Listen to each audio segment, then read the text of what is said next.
So this Mac was released in 2006 and it came in both a white and a black color. Now the white color sold fairly well, mainly because it was about $999, and the black model was $200 more. And you're only paying for the black color and maybe an upgraded hard drive, which you could easily do on the white model, so you can imagine that this thing did not sell very well at all. So we have the one inside of the box. Of course, it's not like a brand new sealed thing. I'm not going to spend that stupid money on that. But I bought these two things for $50 total, and I did come with like a big hard drive for an iMac and whatnot. But I basically traded these two and did a whole bunch of stuff. But I got two of these things.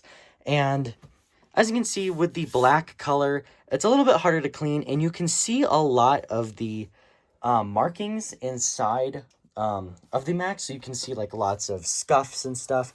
That's mainly because the black color, of course, is a paint just like all the other colors. So scratches will show a whole lot more. It's kind of like a black car and a white car. A black car, when you go like get dirt on it, it's gonna show the dirt. A white car, you're not gonna see a bunch of the dirt, but it's still there.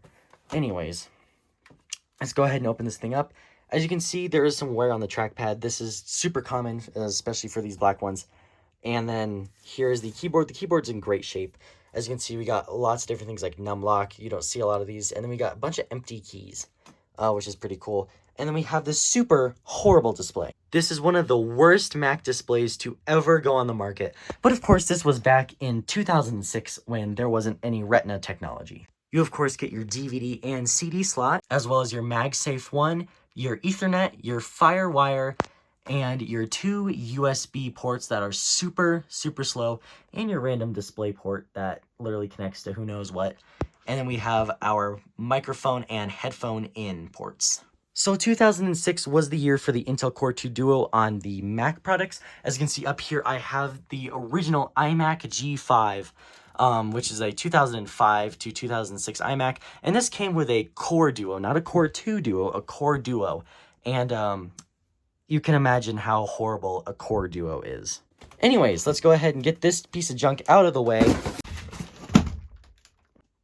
I'm going to be 100% honest, that was a parts MacBook. It works, but it's a piece of crap, and really all the parts have been taken out of this thing. But even though it's a parts MacBook, I'm still going to make sure it stays nice and safe inside of this bubble wrap.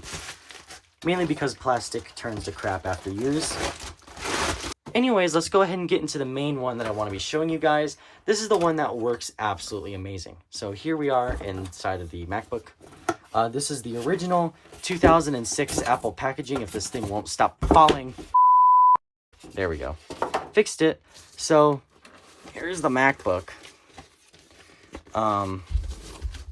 Amazing, beautiful, clean. And then we have all of our paperwork. So we have everything Mac. We have everything else, and we get a copy of macOS Snow Leopard, which can run on this. This is what this has currently installed, is macOS Snow Leopard. These originally came with macOS Tiger, so macOS Snow Leopard is the latest that these things will run. Besides this one, actually, I do believe this one can run macOS Lion, because this is the 1.2 version, not the 1.1. So here's this beautiful, pristine thing. I can imagine that this thing is probably dead. This is a used one, of course. I mean, they're all used. You can't really find these brand new. If this was brand new, I could not imagine how expensive this would be. And let's go ahead and just plug it in. Should be good to go. Let's go ahead and try and boot this thing up. And here it is. I didn't hear any Mac sound. And as you can see, here is that horrible display. That is trash. And here it is, and you can see that this is actually a pretty beautiful computer itself. Of course, 2006. This computer still stands out to this day. Now, as you can imagine, there is nothing that you can really do with this old software. This is macOS Snow Leopard, if I believe.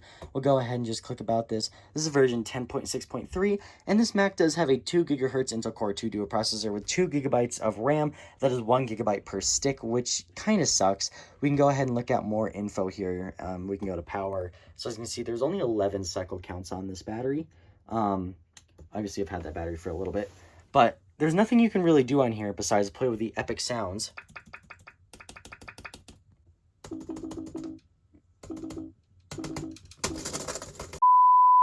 But in all honesty, this Mac is super, super sleek, And this is a computer that you can really just use as a prized possession. And apparently it is Sunday the 31st of December of 2000. You can even take pictures with this thing. And that's about it. But unfortunately, with this computer's age, there really isn't much that you can do with it anymore. So the only way you can really get onto the Apple website is by taking your Safari link or whatever that you get from here, and then just pasting it into the Google page over here. And that is really the only way that you can get onto the web on this device. Now we can probably go ahead and open up the Apple website, and it won't let us open the Apple website. So we can probably go to images. And it does load up images, so maybe we can type in something else. And you're probably going to get a lot of the Safari can't verify the identity of the website stuff because of how old this Mac OS and the version of Safari is. And I can't even sign into my Google Drive on this computer. And after trying to install Firefox, we can obviously see that this application doesn't work because the Mac OS and the version of Firefox does not work on here. However, with this version of Mac OS, though, you can use a lot of old like DJing type stuff and like music creation apps that'll still work on this software.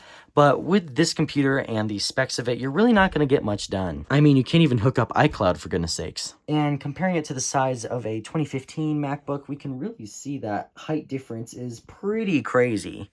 Now, this MacBook is upgraded with a Kingston SSD, which does make it run quicker, but with a Core 2 Duo and 2 GB of RAM, it's still going to be a little bit slow. But you can still watch the widescreen version of Robin Williams' RV movie. Don't eat it! Don't eat it! You can still watch the widescreen version of Robin Williams' RV movie on this MacBook.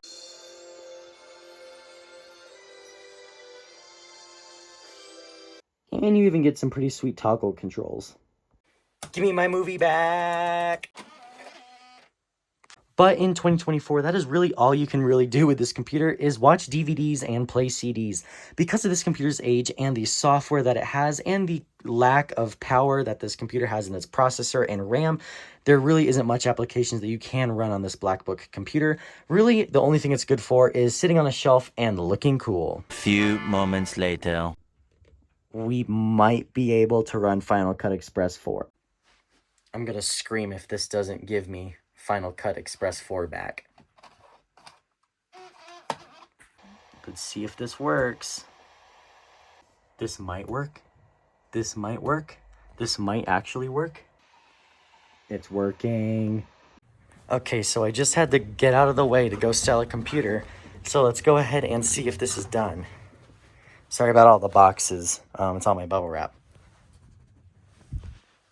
It was successful! Now I just got to figure out where in the world the app is. All right, let's go ahead and just eject the disk. Please. Open. Register later. Yes. I don't know what the difference is, so okay. Fire, what? I don't know what that was about because I'm no professional of 2008 applications, but it seems to be working. Whoa! And we got Final Cut Express 4 on this computer. And I'm actually surprised, but figuring that it's an older software, it should run just fine on this thing. And that is the black Apple MacBook from 2006 with Final Cut Express 4 editing software. And now for it to sit up on the shelf for many years to come.